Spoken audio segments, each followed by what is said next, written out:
During the Irish War of Independence from 1919 to 1921, the notorious Black and Tans were deployed on Irish soil in an attempt to stifle Irish Republican attacks on the occupying British forces.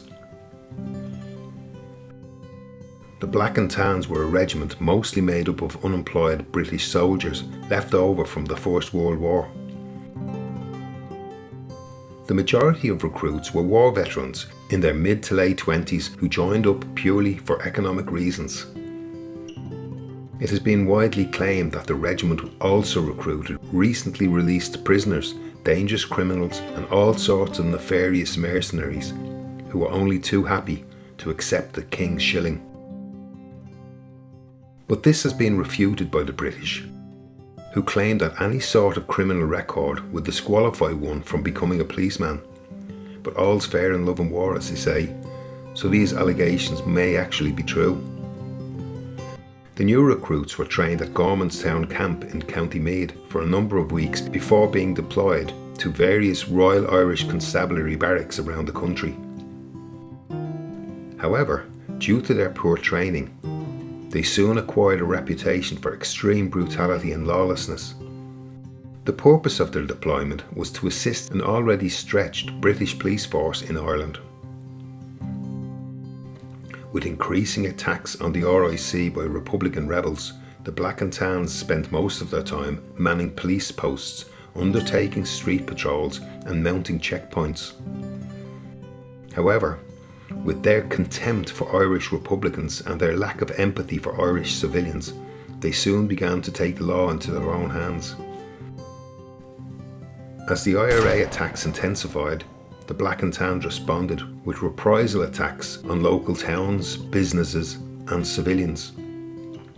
In small towns and villages such as Balbriggan in County Dublin, Kilkee in Clare, Trim in County Meath, Tubbercurry in Sligo and Granard in County Longford, attacks were launched by the Black and Tans that saw family homes firebombed, businesses, shops, community halls and farms ransacked and burnt to the ground. On some occasions, civilians were taken from their houses and shot dead in revenge for IRA attacks on Royal Irish Constabulary policemen. In Tralee in County Kerry, after 2 RIC officers were kidnapped and murdered by the IRA, the Black and Tans besieged the town in revenge. They closed all the businesses, burned many family homes, let no food or water into the town for a week, and shot dead 3 civilians in cold blood just for the fun of it. Even members of the clergy weren't spared. In Galway, Father Michael Griffin, a local Catholic priest, was abducted and murdered by the Black and Tans, and his body unceremoniously dumped in a bog close to the town of Barna. In Dublin, the Black and Tans were despised there too. They were based in many RIC barracks that were situated around the capital city.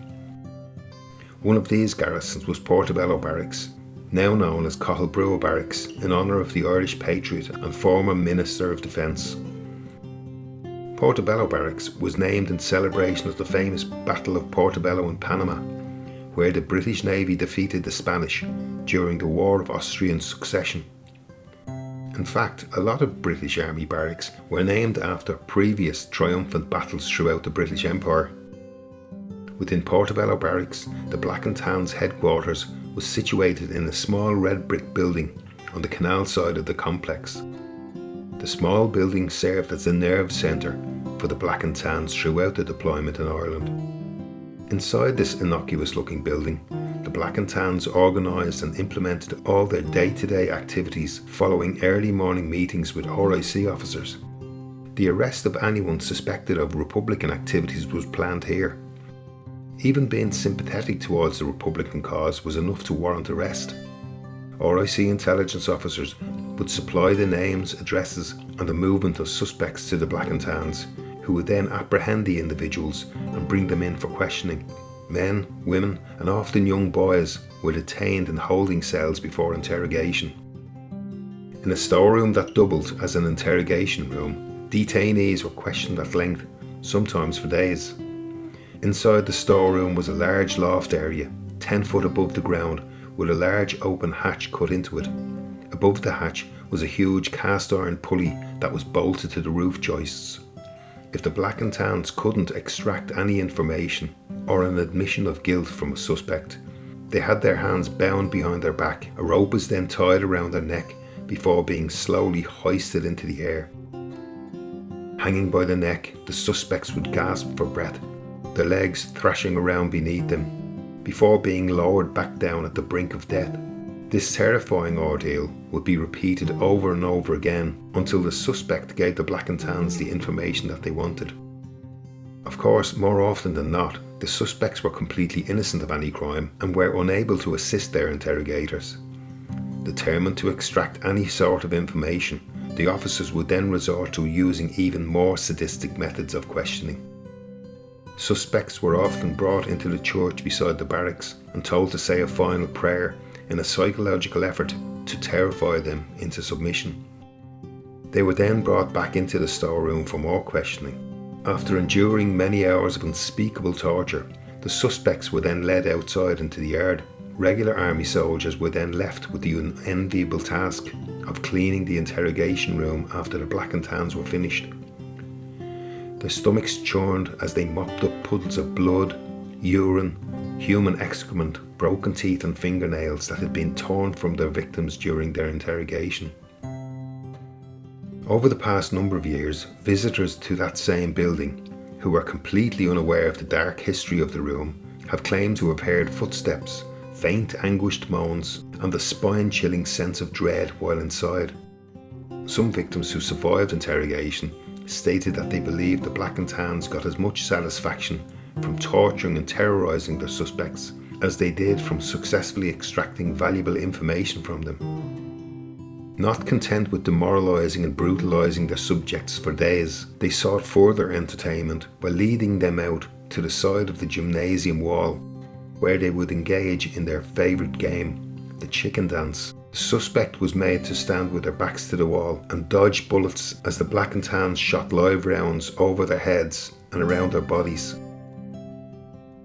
The suspects would jump around in terror as the soldiers laughed and cheered as their unfortunate victims danced around to avoid being shot. But those who were to be executed were led ironically to the back wall of the barracks school of all places, as the sons and daughters of the officers were inside their classroom receiving their mandatory education. Outside the back wall of the school was sandbagged, and a team of Black and Tans lined up their accused, aimed their Martini Henry 303 rifles and cold-bloodedly executed their victims. These rifles were the leftovers from the Anglo-Zulu War of 1879 and were capable of killing at 450 yards. So it doesn't take much imagination as to the damage it did to prisoners from the distance of 25 feet. Such was the velocity of these rifles that the bullets not only ripped through the bodies of their unfortunate victims, but completely penetrated the sandbags and lodged up to 3 inches deep in the stone wall behind them. The bullet holes are still visible today as a reminder to the public of the contempt and disregard that the Black and Tans had for the Irish people. When suspects were arrested, family members often gathered outside one of the gates of the barracks, waiting for their loved ones to be freed. Those who survived the interrogation ordeal were eventually released, bloodied and battered, into the care of their family members. For the families of the less fortunate, they were often told by British officers that their family member had already been released through another gate. When they never returned home, the families would return to the barracks for further clarification, only for the British officers to suggest that perhaps their family member had absconded and left the country for Britain or the United States. The reality was that the bodies of their loved ones had already been secretly removed from the barracks through one of the 200 secret tunnels that were part of an elaborate underground labyrinth that still connects many parts of Dublin today. The remains of the victims were then transported to places like Kilbride, deep in the Wicklow Mountains, and secretly buried, never to be seen again. Some victims were honoured in later years, but many were overlooked and forgotten about. Stories of family members or loved ones who suffered at the hands of the Black and Tans are slowly being forgotten, their ordeal, once a part of family folklore, fading as another generation passes. And perhaps it really is time to forgive the crimes of these men 100 plus years later. But surely there is a lesson to be learned here too, never to forget.